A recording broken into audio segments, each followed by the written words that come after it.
মরার কোনো গ্যারান্টি আছে? কোনো গ্যারান্টি। কত যুবক রাস্তাঘাটে পড়ে মারা যাইতেছে, তাগড়া যুবক, তাগড়া যুবক। তাহলে মরার কোনো সিরিয়াল নাই, যে কোনো মুহূর্তে আমার আপনার মৃত্যু, আমার আপনার আজরাইল আমাকে আপনাকে থাবা মেরে ধরবে, তখন ছোটার কোনো সুযোগ থাকবে না। পুরা পৃথিবী যদি আপনি আজরাইলকে দিয়ে ফেলেন, আজরাইল পুরা পৃথিবী আমি তোমাকে দিয়ে দিলাম, কথার কথা পুরা পৃথিবীর মালিকও যদি আমি আপনি হই, আর আজরাইল যখন আমার কাছে চলে আসবে, তখন যদি আজরাইলকে বলে, আজরাইল পুরা পৃথিবী আমি তোমাকে দিয়ে দিলাম, আমাকে একটা সেকেন্ড সময় দাও, একটা মিনিট সময় দাও, আজরাইল দিবেন? দিবে না। আজরাইল তো দুনিয়ার ঘুষখোরদের মতো না, আজরাইল দুনিয়ার সুদখোরদের মতো না, ঘুষখোরদের মতো না, যে আমাকে দাও 1 লাখ টাকা 1 কোটি টাকা দাও, আমি তোমাকে মুক্তি দিয়ে দিব, আমি তোমার অমুক কাজটা করে দিব। আজরাইল সুদখোর ঘুষখোর নয়, বরং আজরাইল আল্লাহ তাআলার দায়িত্বে অর্পিত আছেন, আল্লাহ তাআলার হুকুম বাস্তবায়ন করার জন্য তারা সর্বদাই প্রস্তুত রয়েছেন। লা ইয়াসুনাল্লাহা মা আমারহুম ওয়া ইয়াফআলুনা মা ইউমারুন। আল্লাহ তাআলা তাদেরকে যেই আদেশ দিয়ে রেখেছেন, যেই কাজে নিয়োজিত রেখেছেন, ওই কাজ বাস্তবায়ন করার জন্য তারা সদা প্রস্তুত আছেন। মুহূর্তের জন্য, একটা সেকেন্ডের জন্য তারা আল্লাহ তাআলার নাফরমানি করবে না। প্যারা হাজরিন, তাই আসুন এই দুনিয়ার জিন্দেগি অল্প সময়ের জিন্দেগি, রং তামাশায় লিপ্ত না হয়ে, খেলায় তুলায় লিপ্ত না হয়ে, নেশায় আড্ডা লিপ্ত না হয়ে আমরা আমাদের জীবনকে সুন্দর করি, জীবনকে সুন্দর করি, সমাজকে সুন্দর করি।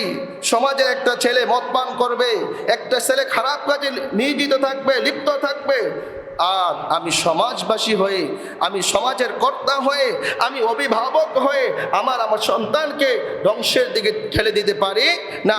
তাকে বাঁচানো, তাকে ওই কাজ থেকে, খারাপ কাজ থেকে ফিরিয়ে আনা আমার আপনার কর্তব্য, ঠিক কিনা বলেন? আমার আপনার চোখের সামনে আমার সন্তান বিপদগামী হয়ে যাবে, আমার সন্তান আপনার লাঞ্ছিত হয়ে যাবে, আমার সন্তান জিনার সাথে লিপ্ত হয়ে যাবে, আমার সন্তান নেশার সাথে লিপ্ত হয়ে যাবে, আর আমি বসে বসে তামাশা দেখব, এটা হতে পারে না। যদি আমি আপনি তামাশাই দেখি, তাহলে কাল কিয়ামতের ময়দানে আল্লাহর সামনে আল্লাহর কাঠগড়ায় দাঁড়ানোর জন্য প্রস্তুত থাকে। সেদিন কিন্তু কোনো জবাব চলবে না, সেদিন কোনো জবাব দিতে পারবেন না, অভিযোগ করতে পারবেন না। আর আজকে যদি আমরা কমপক্ষে প্রতিবাদটুকু করি,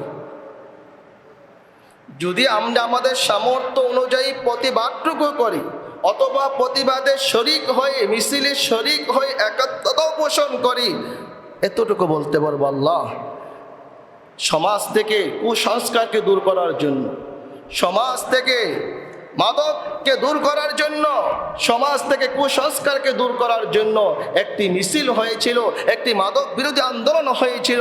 ওই আন্দোলনে আমি শরিক ছিলাম, ওই আন্দোলনে আমি গিয়েছিলাম। আল্লাহ এর উসিলা আমাকে মাফ করো। আল্লাহ মাফ করতে পারেন কি না?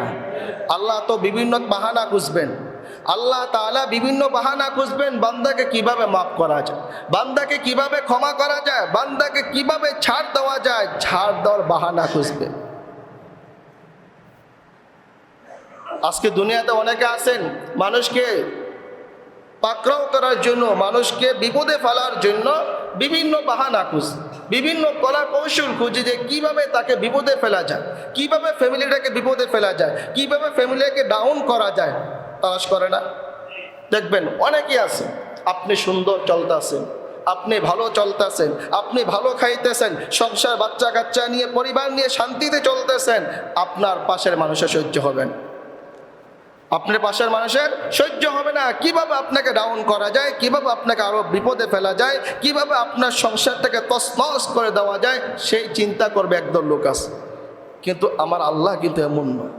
আমার আল্লাহ কিয়ামতের ময়দানে, হাসরের ময়দানে বাহানা খুঁজবেন, বিভিন্ন উসিলা, বিভিন্ন উপায়ে আল্লাহ তাআলা কি করবেন, বান্দাকে মাফ করবেন। এই বান্দা, তুমি ওই কাজ জড়িত ছিলা, অমুক ভালো কাজ জড়িত ছিলা, যাও মাফ করে দিলাম। তোমার রাজাখালী মসজিদে আন্দোলন হয়েছে, ওই আন্দোলনে জড়িত ছিল, মাফ করে দিলাম। ওই রাজাখালী মসজিদে মিছিল হয়েছিল, মিছিলে গিয়েছিলাম, মিছিলের প্রতিটা কদমে কদমে আমি তোমাকে সওয়াব দান করে আজকে তোমাকে আমি জান্নাতে মেহমান বানিয়ে দিলাম। সুবহানাল্লাহ বলবেন না?